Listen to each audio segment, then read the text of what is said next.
नमस्कार। कभी ऐसा महसूस होता है कि हम अपने ही ख्यालों की दुनिया में खो गए हैं? मतलब एक ऐसा जाल जिससे बाहर निकलना मुश्किल लगता है। तो आज हम इसी के बारे में बात करने वाले हैं कि मन के अंदर चलने वाले इस लगातार शोर को शांत कैसे किया जाए। तो चलिए आज की बात एक ऐसे सवाल से शुरू करते हैं जो शायद अंदर तक सोचने पर मजबूर कर दे। क्या जिंदगी सिर्फ सोची जा रही है या जी भी जा रही है? ये सवाल अपनी जिंदगी को एक बिल्कुल नई नज़र से देखने का एक मौका देता है। हम में से ज़्यादातर लोग जाने अनजाने में अपने ही विचारों के कैदी बन जाते हैं। दिमाग चौबीसों घंटे चलता रहता है और हमें पता भी नहीं चलता कि कब हमारी जिंदगी का कंट्रोल हमारे हाथ से निकलकर हमारे विचारों के हाथ में चला गया। जब हम हद से ज्यादा सोचते हैं तो हम उस पल से पूरी तरह कट जाते हैं जिसमें हम जी रहे होते हैं। मतलब हम अपनी ही जिंदगी के एक दर्शक बनकर रह जाते हैं, उसे महसूस नहीं कर पाते।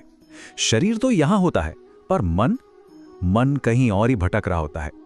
जरा बचपन को याद कीजिए, तब ऐसा नहीं था, है ना? तब हम सोचते नहीं थे, हम बस जीते थे, हर पल को महसूस करते थे। तब दिल हमें रास्ता दिखाता था, दिमाग नहीं। पर अब लगता है जैसे हम एक मशीन बन गए हैं जो बस हर चीज का, हर बात का विश्लेषण करती रहती है। और देखिए, यही है असली संघर्ष की जड़। हमारा मन, जिससे हमारा सबसे अच्छा नौकर होना चाहिए था, वो हमारा मालिक बन बैठा है। और जिस दिन से ऐसा हुआ है उसी दिन से जिंदगी एक बोझ जैसी लगने लगती है। लेकिन सवाल ये उठता है कि आखिर हम ऐसा करते ही क्यों हैं? हमारे दिमाग में ये विचारों का तूफान चलता ही क्यों रहता है? चलिए इसकी वजह को थोड़ा और गहराई से समझते हैं। ज्यादातर मामलों में अगर हम इस ओवर थिंकिंग की जड़ तक जाएं तो वहां एक ही चीज मिलेगी, और वो है डर। फेल होने का डर, गलत साबित होने का डर, लोग क्या सोचेंगे इसका डर, या फिर आने वाले कल का डर। और यही डर हमारे अंदर विचारों का एक कभी न खत्म होने वाला बवंडर खड़ा कर देता है। बुद्ध ने भी यही बात बहुत सीधे शब्दों में कही थी। उन्होंने कहा था कि जिस पल हमारा कनेक्शन वर्तमान से यानी अभी से टूटता है, उसी पल हम विचारों के जाल में घिरना शुरू कर देते हैं। हमारा मन या तो हमें अतीत की यादों में खींचता है या भविष्य की चिंताओं में धकेल देता है। और ये मत समझिए कि ये सब सिर्फ दिमाग में हो रहा है। नहीं, इसका असर सीधा हमारे शरीर पे पड़ता है। विज्ञान भी मानता है कि लगातार तनाव में रहने से शरीर में कॉर्टिसोल जैसे स्ट्रेस हार्मोन बढ़ जाते हैं, जिसका सीधा असर हमारी नींद और हमारी सेहत पर पड़ता है। तो फिर इसका हल क्या है? रास्ता क्या है?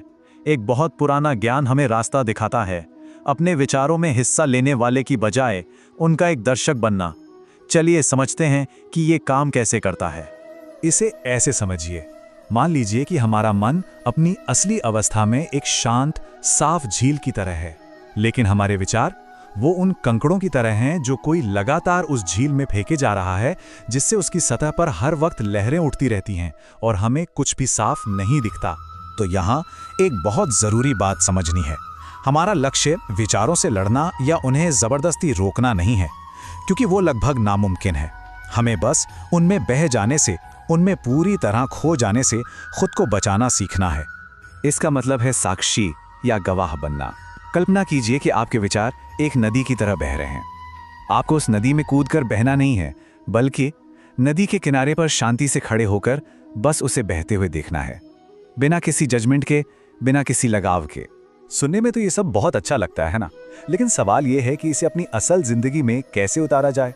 तो आइए अब कुछ ऐसे ठोस कदमों पर नजर डालते हैं जो हमें इस साक्षी भाव को जगाने में मदद कर सकते हैं। सबसे सरल और शायद सबसे गहरा अभ्यास है अपनी सांसों पर ध्यान देना, जिसे आनापानसती भी कहते हैं। बस कुछ देर शांति से बैठें और अपनी आती जाती सांस को महसूस करें। जब कोई विचार आए तो उसे आसमान में तैरते बादल की तरह देखें और जाने दें, और फिर धीरे से अपना ध्यान वापस अपनी सांस पर ले आएं। और जब यह अभ्यास किया जाता है ना, तो धीरे धीरे मन में एक बहुत ही गहरा सवाल उठता है। क्या मैं वो हूं जो ये सब सोच रहा है, या मैं इन विचारों को देखने वाला कोई और हूं? और यहीं पे असली बदलाव आता है। एक एहसास होता है कि नहीं, मैं विचार नहीं हूं, मैं तो वो चेतना हूं, वो जागरूकता हूं जो इन विचारों को भी आते और जाते हुए देख सकती है। और यकीन मानिए, यही विचारों से आजादी का पहला और सबसे जरूरी कदम है। तो अब हमारा असली लक्ष्य क्या है? लक्ष्य बस इतना है कि इस जागरूकता को, इस साक्षी भाव को सिर्फ ध्यान करते समय नहीं, बल्कि अपने रोजमर्रा के जीवन का हिस्सा बनाया जाए। इसकी शुरुआत एक बहुत ही छोटी और सरल आदत से हो सकती है। हर सुबह उठकर बस एक पल के लिए खुद से पूछें, मैं अभी कहाँ हूँ? क्या मेरा ध्यान इस पल में है या मेरा मन पहले से ही दिन भर की प्लानिंग में या बीती रात की बातों में उलझा हुआ है? तो इस पूरी बातचीत का सार क्या है? बहुत सीधा सा है। अपने मन से लड़ना बंद करना है और उससे बस देखना सीखना है। विचारों का कैदी बनने के बजाय वर्तमान के इस पल में जीना शुरू करना है। यही है बदलाव की असली चाबी। और हमेशा याद रखिए, एक बहुत पुरानी और सच्ची कहावत है, असली लड़ाई बाहर किसी से नहीं, हमारे अपने भीतर है। और जो इंसान अपने मन को जीत लेता है वो सच में पूरी दुनिया जीत लेता है।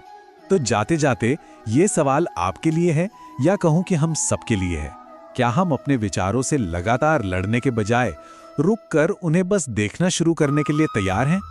फैसला हमारा है।